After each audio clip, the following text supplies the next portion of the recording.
తండ్రి మరణాన్ని సింపతిగా మలుచుకొని ఏ విధంగా ప్రవర్తించాడో ఒకటి, తండ్రి మరణం నిర్ధారణ కాకముందే సంతకాలు పెట్టి ముఖ్యమంత్రి పదవి గురించి ఏ విధంగా ప్రయత్నం చేశాడో మనందరికీ తెలిసిన విషయం. తరువాత తెలుగుదేశం పార్టీ 2014లో గెలవటం, జగన్మోహన్ రెడ్డి తండ్రి సావుని సింపతిగా ఎంపిక చేసుకొని రాష్ట్రం అంతా తిరిగి సింపతి పొంది ఒక్క అవకాశం అని చెప్పి ఎలక్షన్లో వెళ్ళినా ఏ ఒక్కరూ ఆ వ్యక్తికి నమ్మలేదు, అధికారాన్ని ఇవ్వడానికి ఇష్టపడలేదు. ఏ సర్వేలు చూసినా 2014, 19 మళ్ళీ చంద్రబాబు నాయుడే ముఖ్యమంత్రి అవుతారు, ఎక్కడ ప్రజల్లో కూడా వ్యతిరేకత లేదు.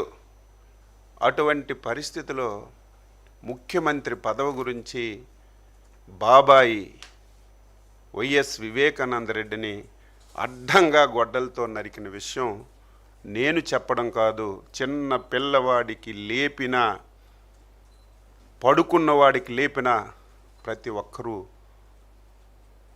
చెప్పే పరిస్థితి వచ్చిందని చెప్పి ఈ సందర్భంగా తెలియజేస్తున్నాను. తరువాత చెల్లి, నువ్వు జైల్లో ఉంటే ఏ విధంగా పాదయాత్ర చేసిందో ప్రతిరోజు ఆవిడే మాట్లాడుతుంది. ఏ విధంగా నీ గురించి, నీ పార్టీ గురించి కష్టపడిందో ఆవిడే చెప్తుంది. తండ్రి ఇవ్వవలసినటువంటి ఆస్తి కూడా ఇవ్వకుండా ఇంటిలో బయటికి పంపించిన విషయం కూడా రాష్ట్ర ప్రజలు ఒకసారి తెలుసుకోవాలి. ఎవరమైనా సరే, ఎవరి మీద వ్యతిరేకం ఉన్నా తల్లిని, తండ్రిని, చెల్లిని, కుటుంబాన్ని గౌరవిస్తారు. కానీ ఒక వ్యక్తి తన స్వార్థం గురించి, పదవి గురించి ఎవరిని దృష్టిలో పెట్టకుండా ఏ విధంగా వ్యవహరిస్తున్నాడో విఘ్నులైనటువంటి ప్రజలు తెలుసుకోవలసినటువంటి అవసరం ఉంది. మీ నాన్నగారు మీ చెల్లికి సమాన వాటా ఇమ్మన్నారు, నా సమక్షంలోనే మొత్తం రాసి పెట్టారు, నువ్వు ఇవ్వాలని చెప్పి తల్లి అడిగితే చివరిని తల్లిని కూడా బయటికి పంపించినటువంటి నైజం ఉన్నటువంటి వ్యక్తి జగన్మోహన్ రెడ్డి అని చెప్పి ఈ సందర్భంగా తెలియజేస్తున్నాను.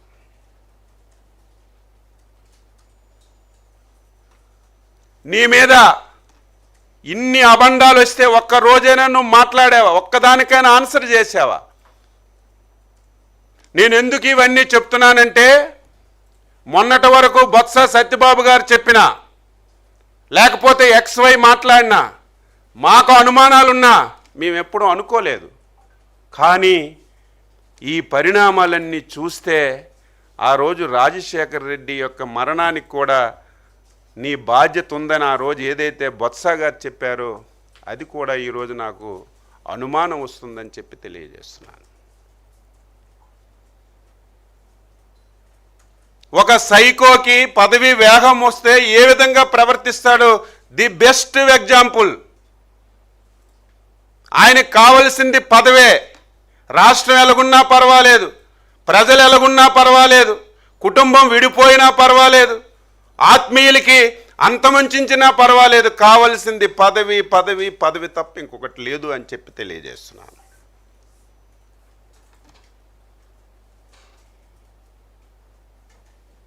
ఈరోజు నువ్వు ఒక ఆలోచన, ఒక సైకోకి నిలకడ ఉండదు. సైకో అంటే నిలకడ ఉన్న మనిషికే సైకో అంటారు. ఏ నిమిషానికి ఎలాగుంటాడు, ఏ నిమిషానికి ఏం మాట్లాడతాడో, ఏ విధానిగా ప్రవర్తిస్తాడో ఎవరికీ తెలియదు, ఆయనకే సైకో అంటారు. నేను అడుగుతున్నాను, నీకు అసలు నిలకడ ఉందా? ముఖ్యమంత్రి పదవి ఇవ్వలేదని కాంగ్రెస్ మీద నువ్వే కదా పోరాటం చేశావు. 1,00,000 కోట్లు దోచుకున్నవని కాంగ్రెస్ నీ మీద కేసు పెట్టి ప్రూవ్ చేసి జైల్లో పెడితే మళ్ళీ జైల్లో నుంచి బయటికి రావడానికి సోనియా గాంధీ మీద కాలు మీద పడి బెయిల్ తెచ్చుకునేది నువ్వే కదా. నీకేం నిలకడా? 2014లో ఆంధ్రప్రదేశ్ రాష్ట్రం విడిపోయింది. ఈ రాష్ట్రానికి రాజధాని లేదు. రాజధాని గురించి శాసనసభలో 16 గంటలు చర్చ జరిగితే మీరేదైతే గుంటూరు విజయవాడ మధ్యన అమరావతి రాజధానిని పెట్టారో దానికి మనస వాచ కర్మాన నేను అంగీకరిస్తున్నాను, నాకు సమ్మతం చెప్పినటువంటి నువ్వు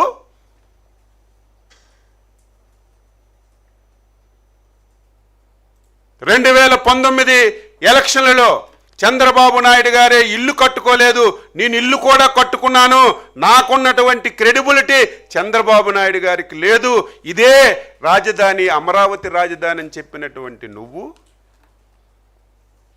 ఎన్నికలైన తర్వాత అధికారంలోకి వచ్చావు.